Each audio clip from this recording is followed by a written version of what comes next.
నమస్తే, నేను మీ తేజ. అనిరుద్ రెడ్డి ఎవరైతే కాంగ్రెస్ పార్టీ ఎమ్మెల్యే ఉన్నారో రీసెంట్ గా సినిమా హీరోల పైన కొన్ని వ్యాఖ్యలు ఆయన చేయడం జరిగింది. సినిమా హీరోలు వారి సినిమాలు రిలీజ్ డేట్ ముందు వారికి డ్రగ్స్ అసలు వారు తీసుకుంటున్నారా తీసుకోవట్లేదా అని టెస్టులు చేయాలని చెప్పేసి ఆయన మాట్లాడడం అయితే జరిగింది ఒక ప్రెస్ మీట్ పెట్టి. దీనికి మంచు విష్ణు గారు కూడా రిప్లై ఇచ్చారు. పొలిటీషియన్స్ ఎవరైతే ఉన్నారో వారి నామినేషన్స్ వేసే ముందు కూడా వారికి కూడా ఇలానే టెస్టులు చేయాలి అంటూ కూడా ఆయన మాట్లాడారు. సో వాళ్ళిద్దరి మధ్య ఒక రకంగా సోషల్ మీడియాలో వివాదం జరుగుతుందనే చెప్పాలి.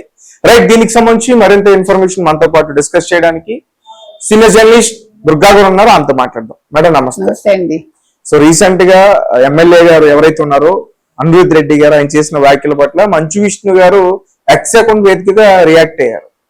ఇటు పొలిటీషియన్స్ కూడా నామినేషన్ వేసే ముందు ఇట్లా టెస్టులు చేయాలని. ఏంటి మేడం మీరేం చెప్తారు దీనికి సంబంధం? అంటే రెండు రకాలుగా ఇక్కడ చర్చలు జరిగాయి. ఒకటి, అనిరుద్ రెడ్డి అనే వ్యక్తి మీడియా సమావేశంలో జడ్చర్లలో మాట్లాడారు. ఆయన ఏమన్నారు, డ్రగ్స్ అనే మాట వినిపిస్తే అది సినిమా ఇండస్ట్రీతో ముడిపడి ఉంటుంది కాబట్టి హీరోస్ కి టెస్టులు చేయిస్తే బాగుంటుంది. ముఖ్యంగా సినిమా రిలీజ్ కి ముందు వాళ్ళు మేము డ్రగ్స్ తీసుకోలేదని అనౌన్స్ చేశాక సినిమా రిలీజ్ చేస్తే బాగుంటుంది అని అన్నారు. దానికి వ్యంగ్యంగా స్పందించారు మంచు విష్ణు, అతను మా అధ్యక్షుడు. ఆయన ఏమన్నారు, అసలు రాజకీయ నాయకులకి ఎటువంటి టెస్టులు చేయించాలో నేను ఆలోచిస్తున్నాను మీకు సమాధానం చెప్పడానికి అన్నారు. అయితే కొంతమంది కమెంట్ చేశారు అనిరుద్ రెడ్డి కమెంట్స్ కి, ఇది చాలా మంచి ఆలోచన. అదేవిధంగా రాజకీయ నాయకులు కూడా ఇప్పుడు అఫిడవిట్లో అలాగే వాళ్ళ ఆస్తులు ప్రకటిస్తారు కదా, అలాగే మీరు కూడా అప్పుడప్పుడు మీ ఆస్తులు ప్రకటిస్తే బాగుంటుంది ఎన్నికయ్యాక అని. రెండు బాగున్నాయి నా దృష్టిలో. ఒకటి, అనిరుద్ రెడ్డి ఏమన్నారు, యూరిన్ టెస్ట్ చేస్తే 14 రోజుల వరకే తెలుస్తుంది మీరు డ్రగ్స్ తీసుకున్నారో లేదో. అదే వెంట్రుకలు టెస్ట్ చేస్తే 90 రోజుల వరకు కూడా తెలుస్తుంది.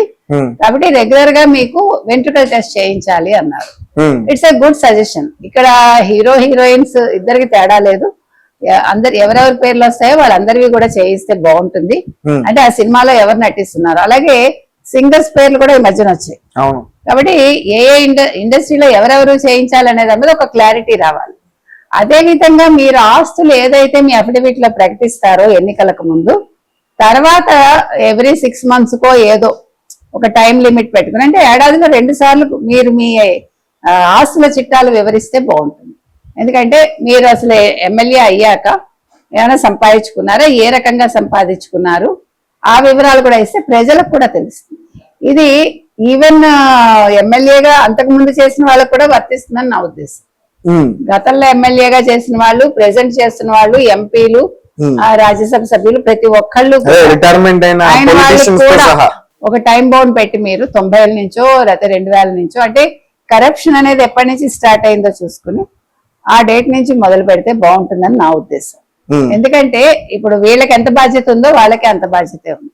ఇంకొకటి ఏంటంటే, సినిమా వాళ్ళు ఎస్పెషల్లీ హీరోస్ కావచ్చు, హీరోయిన్స్ కావచ్చు, ఈ మధ్యన ప్రతి యాడ్ లోనూ వాళ్లే ఉంటున్నారు. ముఖ్యంగా నగల యాడ్స్ అన్ని కూడా హీరోలే చేస్తున్నారు, హీరోయిన్సే చేస్తున్నారు. హీరోయిన్స్ కూడా ఇంకా తక్కువ, హీరోలే ఎక్కువ చేస్తున్నారు. కాబట్టి మీరు ఈ పనులన్నీ చేయాలి. ఎందుకంటే హీరోలుగా మీరు ప్రతి దాంట్లోనూ డబ్బులు సంపాదించుకుంటున్నారు. సినిమాలు యాడ్స్, మరి యాడ్స్ ఇంకా మిగతా వాళ్ళకి మీరు అవకాశం ఇవ్వరా? ఒకప్పుడు మధు సప్రే, తర్వాత మిలింద్ సోమన్, వాళ్ళు చాలా ఫేమస్ ఒకప్పుడు. అదేవిధంగా ఇంకా చాలా మంది ఉన్నారు మనకు తెలుసు, నాకు ఇప్పుడు పేర్లు గుర్తు రావట్లేదు. మన అప్పట్లో డీడీలో మేము చూసేవాళ్ళం. ఆ తర్వాత లిరిల్ యాడ్ మాత్రం నాకు ఇప్పటికీ నచ్చుతుంది. లిరిల్ యాడ్ లో ఎవరు హీరోయిన్స్ రారు, లక్స్ కి వస్తారు మళ్ళా. సో వాళ్ళు కూడా టెస్ట్ చేయించుకోవాలి. ఎందుకు అడుగుతున్నామంటే మీ బాధ్యత అది. మీరు డబ్బులు సంపాదించేసుకుని ఎంజాయ్ చేయటం ఓకే, అదే దాని గురించి మనకు అబ్జెక్షన్ లేదు. కానీ ప్రతిదీ మీరే ఆక్యుపై చేస్తే ఎట్లాగా అనేది నా క్వశ్చన్. ఈవెన్ హిందీ, బాలీవుడ్ వాళ్ళు కూడా. కాబట్టి ఇవాళ అరవింద్ రెడ్డి లేవనెత్తిన ప్రశ్న సబబైంది. అనిరుద్ రెడ్డి అతను ఎత్తిన ప్రశ్న సబబైంది. అదే విధంగా మంచు విష్ణు ఆలోచిస్తానన్నాడు. ఆలోచించి ఆయన చెప్తే కూడా బాగుంటుంది, ఉపయోగపడేవి రెండు కూడా. సో అందరూ కూడా దీని మీద దృష్టి పెట్టాలి. ముఖ్యంగా ప్రజలు ఆలోచించాల్సింది ఏంటంటే, ముఖ్యంగా ఫ్యాన్స్,